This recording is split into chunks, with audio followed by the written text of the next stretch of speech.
He has been called the most powerful conservative in America, and powerful people are often loath to admit mistakes. But in his new book, Before I Wake, Erickson, a fire-breathing right-winger turned staunch conservative critic of Donald Trump, is coming clean about his past rhetorical sins, the things I did a decade ago that I'm not proud of, like, for example, my statement about David Souter or about Michelle Obama. They come up from people who don't like me, and they say, "You can't listen to this guy because he said this about this person." I've known Erickson for years. During that time, his life experiences have caused him to mature. If we're lucky, it happens to all of us.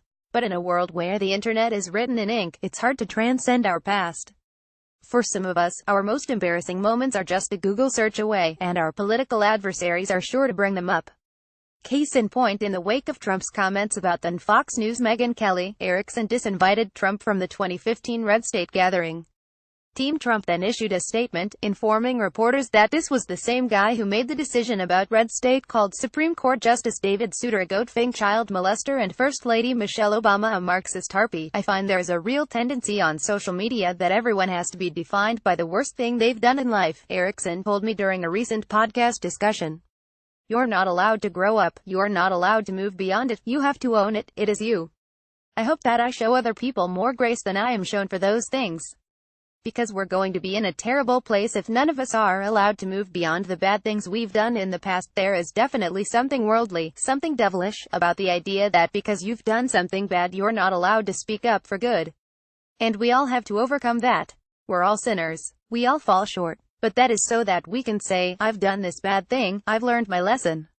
You don't need to repeat it, he added. For better or worse, Donald Trump changed conservatives. Some of the people who I thought might stand athwart Trumpism yelling stop acquiesced. Others, like Erickson, rose to the occasion. It was unpredictable. Erickson became one of the most outspoken and brave never-Trumpers, but a few years ago, he seemed like the kind of guy who might reluctantly don a MAGA ball cap. Years before defending Megyn Kelly, Erickson was feuding with her. The fight began when Kelly was outraged over comments he made regarding which gender should be the breadwinner in a family. Erickson harbors no bitterness and even jokes about it today. Megyn Kelly called me on her show and tore me a new one over it, he told me. After that conversation, I sent her a picture of me making cinnamon rolls. I said, "See, I'm making the bread for the family."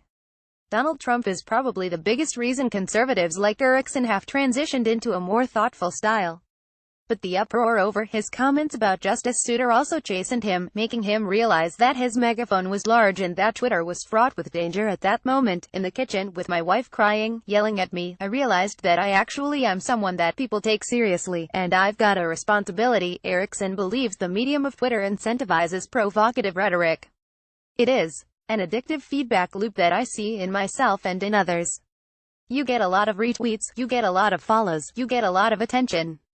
And then, when it slows down, you think, oh, I need to do something more outlandish to get more attention, and for many people, it becomes a drug. Erickson isn't repenting for all of his youthful indiscretions, however.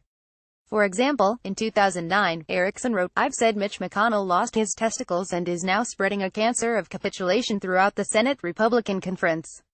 We need to send Mitch some balls. This inspired his grassroots readers at redstate.com, where he was then blogging to mail toy balls to McConnell's Louisville office. The good news is that these rubber balls actually went to a local youth program. I would do it again in a heartbeat, he said. Even though he's not recanting about the balls, it's hard to imagine Erickson employing such a juvenile gimmick today. He has matured, and not just because he has grown older. Erickson had people show up at his home to threaten to ruin his career for not backing Donald Trump. We had to have armed guards at the house, he told me. But while his political world was crumbling, Erickson's personal life was also taking a hit. My lungs had filled up with blood clots, my blood oxygen level was less than 90%. I mean, I was literally dying the day they put me in the ICU, he recalls. Literally, as I was in the hospital that day, going into the CT scan, doctors called my wife from the Mayo Clinic and said they thought she might have a form of cancer. It turns out she has an incurable form of lung cancer. If my listeners tuned out because of my position, it literally would be a death sentence for my wife, he said, because I checked, and we wouldn't have been able to afford her medicine each month, which he said would cost $20,000 a month without his employer-sponsored health insurance. You are now subscribed to the Daily Digest and Cheat Sheet. We will not share your email with anyone for any reason. This existential crisis served as an impetus for Erickson to put down on paper some family history and advice for his kids, an essay that morphed into the new book. During this time, Erickson says, my faith and politics were colliding. And I had been in a quest to conform my politics more to my faith, and seeing a lot of my friends trying to conform their faith to their politics. Everyone was worried about my ratings crashing, and the ratings have just continued to go up.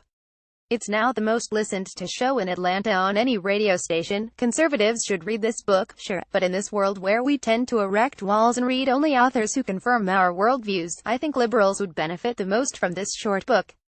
Your politics might be diametrically opposed to his, but Erickson is striving to be a better husband, father, believer, and man.